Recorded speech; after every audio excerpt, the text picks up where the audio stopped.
Hello and welcome to Anime Memories, and on this episode, I'm going to be talking about Time of Eve. Over the years, there's been a lot of stories written about what would happen if artificial intelligence became self-aware. This usually leads to a narrative where robots realise the threat that humanity poses to their safety and a massive war ensues. But what if that didn't happen? What if these robots just want to be left alone so they can live out their lives without being harassed? This is the kind of story Time of Eve decided to tell, using a slow-moving slice of life style. Before we move on though, since there's no way for me to legally get footage for this, I'm going to be using screenshots as a low-quality replacement, so I apologise for that, and let's get into it. The show is set in the somewhat distant future where everybody has a robot partner to do the tedious jobs that humans can't be bothered doing themselves. This is also true for Rikuo and his family, who live with a female android named Sammy. While she's followed orders for the entirety of her working life, Rikuo becomes suspicious when she starts leaving the house more often than usual. He decides to check out her data logs and he finds that she's been spending a lot of time at a cafe called Time of Eve. He goes to investigate this cafe and discovers that it's a place where androids and humans are treated as equals, meaning that the androids can express the feelings and thoughts that they've had to keep dormant due to fear of being deactivated. Rikuo quickly becomes fascinated with Time of Eve and decides to learn more about it by interacting with the regulars. The main conflict of this is extremely clear. When androids gain the ability to feel emotions and think for themselves, should they be considered living beings?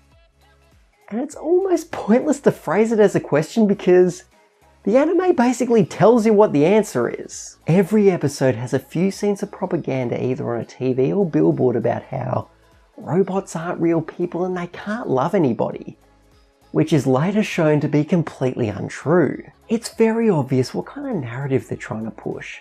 They want you to feel as if these androids are harmless victims and that all the anti-robot organisations are close-minded, arrogant, heartless bigots. While having clearly defined heroes and antagonists isn't a bad thing, it lacks delicacy in its execution. It's almost as if the writers were blatantly telling me what I should think. It's something that would usually cause me to drop an anime on the spot, however.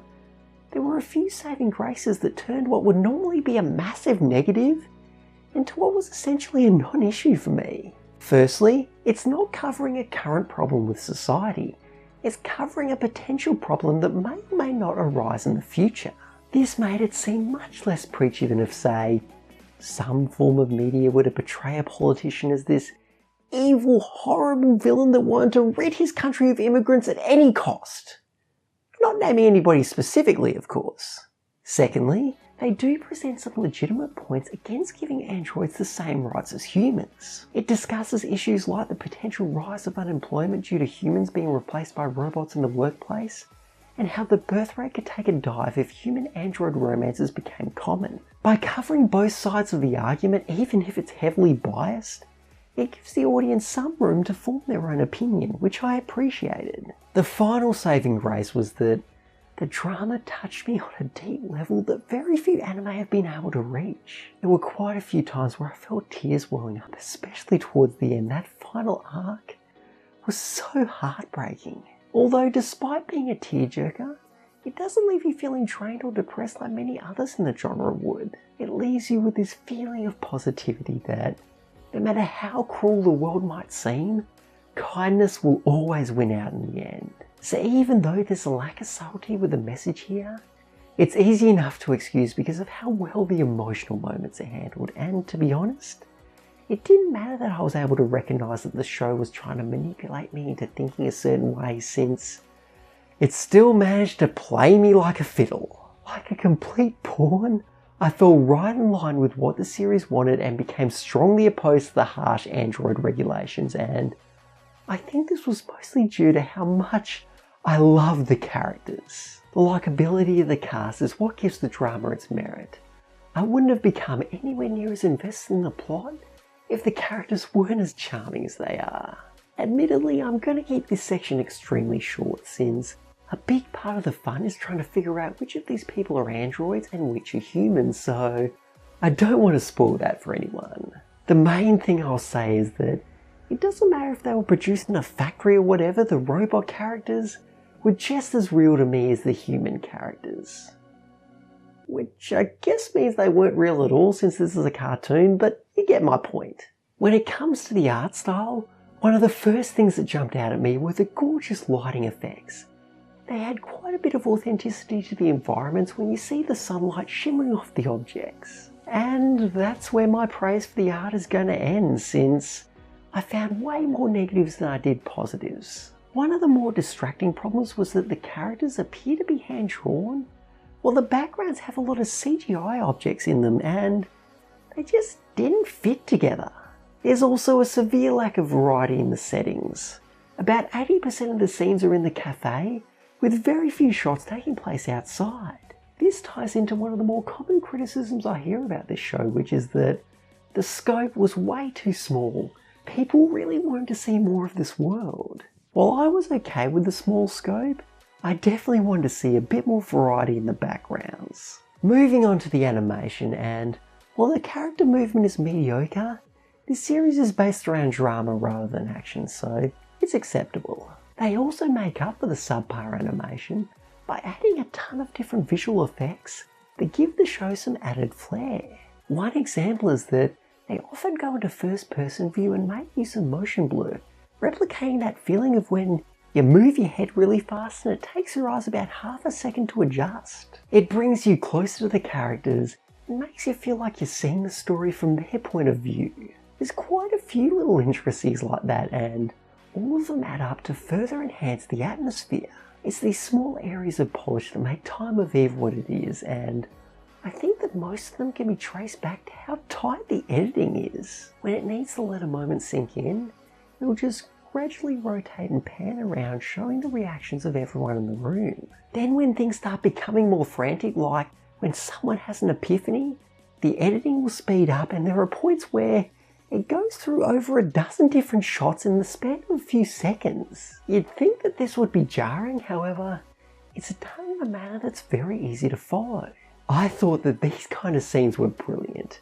They gave you a lot of insight into a character's mindset in a very short amount of time.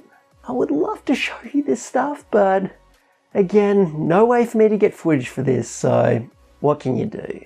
Now, my admiration for the editing isn't just exclusive to the visuals, as the audio editing is just as fantastic. There are several parts where the characters will suddenly turn their heads out of surprise, or it'll cut to somebody with a shocked expression on their face, and to put emphasis on this, they'll add in a short sound effect like a loud click or a burst of air.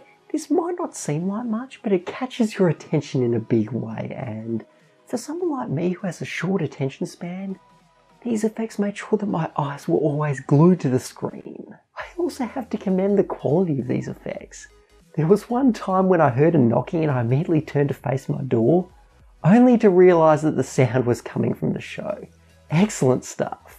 So, the final aspect to talk about is the soundtrack, and while the individual songs aren't overly impressive on their own, they're used very effectively within the anime, and there's more than enough variety in the music to make each episode feel special. There is one exception though that I have to mention.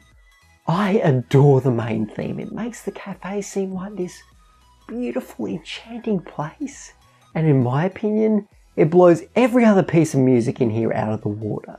So to wrap this up, I want to readdress the most common criticism of this series, which is that the scope was too small, as almost all the runtime is spent in the exact same location. This didn't bother me anywhere near as much as it did other people, and it took me a long time to figure out why, because it's true, it's fair criticism, but I never saw it as a big issue. It was only when I was right at the end of the writing process for this video that I finally understood. You see, this is only an hour and a half long. It's movie length, so instead of spending the small amount of time they had fleshing out the world, they chose to fully develop the characters, and I believe that's where this shines. If it wasn't for the complex and endearing cast, the story would have fallen flat, so I think it was a good decision to have a limited focus, even if it means that the world didn't get explored that much. However, that's just what I believe. I highly encourage you to seek this out yourself so that you can form your own opinion, and There's quite a few different ways you can do that. You can watch it on Crunchyroll if you have a premium membership, and the movie version is available on iTunes for about $13. So please, take some time out of your day to watch this fascinating series about the possible future of human-android relations. So anyway, thank you very much for watching. If you enjoyed this video, please leave a like. If you have any feedback, feel free to leave a comment, and if you want to see more, feel free to subscribe as well. Thanks again, and I'll see you next time.